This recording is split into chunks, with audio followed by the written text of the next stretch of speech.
Hello and welcome to the Tuesday Online Exclusive. I'm Grace Morris. And I'm Kira O'Connor.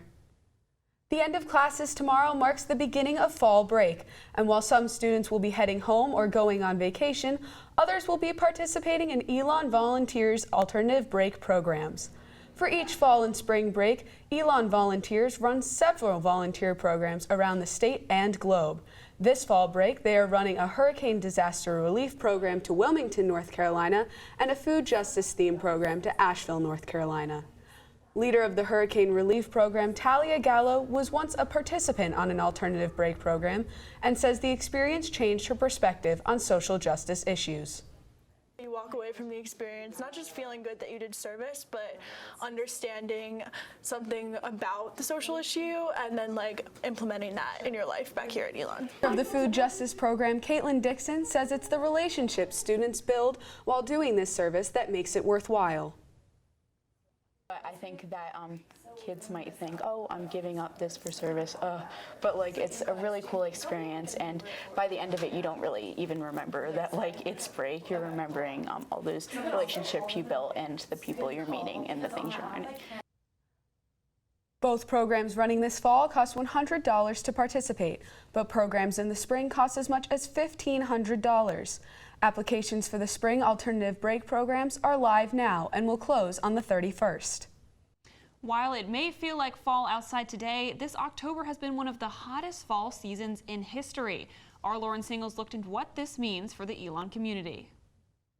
Over the past few weeks, Elon and its surrounding areas have seen unusually high fall temperatures. Record high temperatures have caused a dry spell in Alamance County. Although patterns seem to be shifting into a cold front, October saw temperatures in the hundreds. Nicholas Petro, a meteorologist at the National Weather Service Raleigh, has been tracking these developments. We did break an all-time October high temperature record. Petro said that although these patterns were not necessarily foreshadowing future trends, they could cause long-term issues if they were to continue. Looking at perhaps a drought situation developing. So there's already the western half of the state is already in moderate drought. He said that water tables could decline and drought conditions could cause issues for crop maintenance as well. Michael Strickland is the advisor to Elon's Sierra Student Coalition and an environmental lecturer. Strickland said that the local environment was being impacted by the dryness. Effect on agriculture locally. This is harvest time.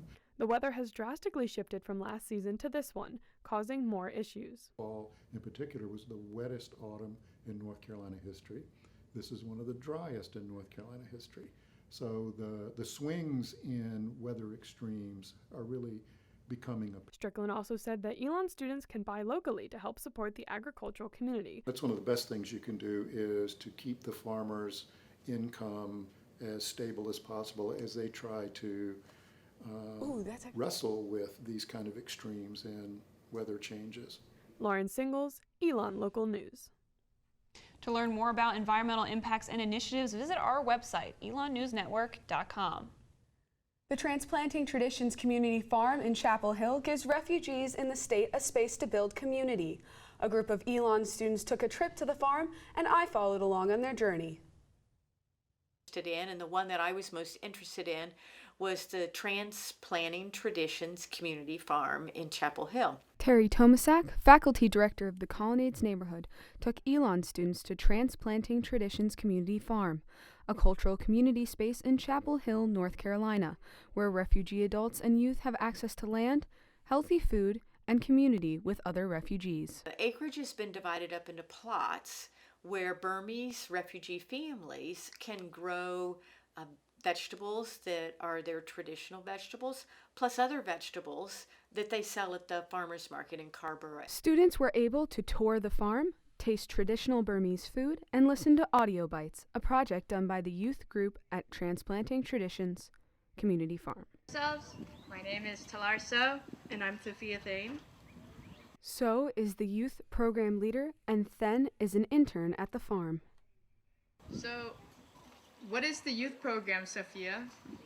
Well, the youth program is basically a bunch of teenagers at Transplanting Traditions who are able to advocate for the farmers, but also get to learn about their culture. Then has been involved at the farm for several years. When I first started, I was just, kind of a tour guide around the farm. Now, Then and So mentor youth at the farm, supporting them in any way they can. But now, I'm here actually mentoring the newer youth, and I've gone to conferences. Now I see familiar faces, and now organizations are coming out to Talar and I, which is one of the other veterans here, and they're reaching out to us. Kira O'Connor, Elon Local News. Well, Kira, fall break starts tomorrow. Are you thinking about headed back up to Chapel Hill to go visit the farm? Unfortunately not, but my family's coming to town and we are going to the North Carolina State Fair. What are you doing, Grace? Well, I'm actually headed home. I'll be going to the mountains for a little bit, but it'll be nice to get some R&R. Oh, of course. And that's all the news we have for you today. Thank you for joining us. For all the news you need to know when we're not on the air, visit our website, elonnewsnetwork.com, and make sure to follow us on social media at Elon News Network. Have a great week, Elon.